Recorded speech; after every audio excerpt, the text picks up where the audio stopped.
Okay, so this is what happens when you do BHMS and then MD and somehow end up with a whole library of books. Over the years, I have collected books for studying, exams, clinical practice, and reference. Some of them are used every day, some only during exams, and some I bought thinking I'll definitely read this someday, and that someday is still waiting.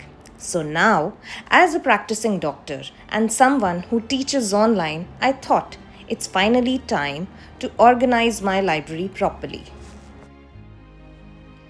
These are some of my main course books. They include very important subjects like human anatomy, physiology, pathology, practice of medicine, surgery. These books, they were and they are very useful for my studies and help me understand my subjects in greater detail. So, now let's move to the next shelf. Moving on here are some more of my medical books from biochemistry, ophthalmology to ENT, physiology and medicine. These books cover almost every important aspect of my studies.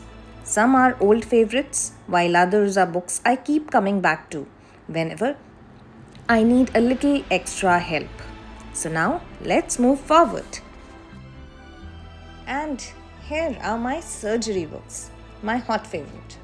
Some of the most important books in my medical collection. These books have been my companion through many lessons, revisions, and exams.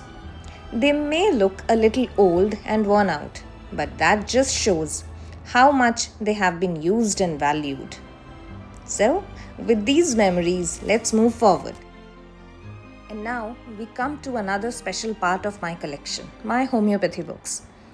This shelf has a wonderful mix of homeopathic philosophy, materia medica books covering different aspects of homeopathic study.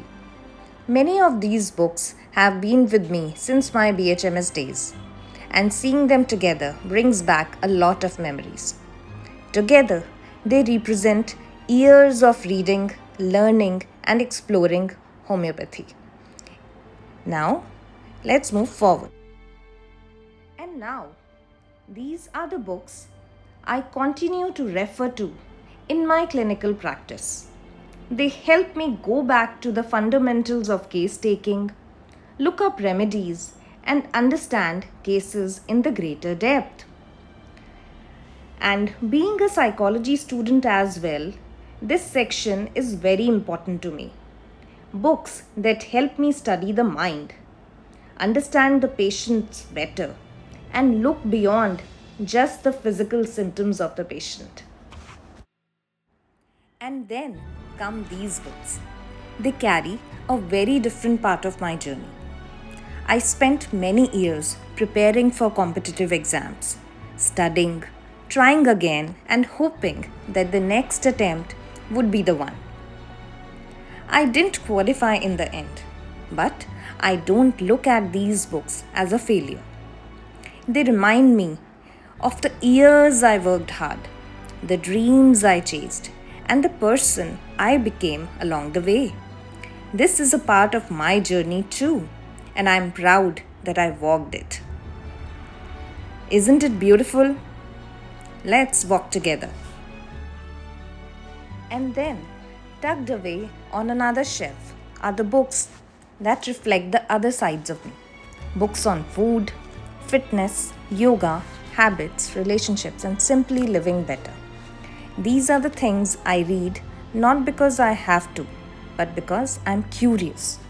Because there's always something new I want to learn, explore, or understand. And that was my library, a collection built over years of studying, practicing, preparing, and simply being curious. Some books help me become a doctor, some help me to go through the difficult years of life.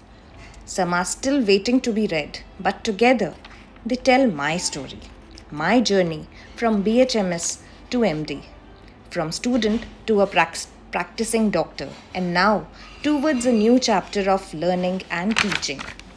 because I believe the journey of learning never really ends. My journey, my books, my story. Love to all.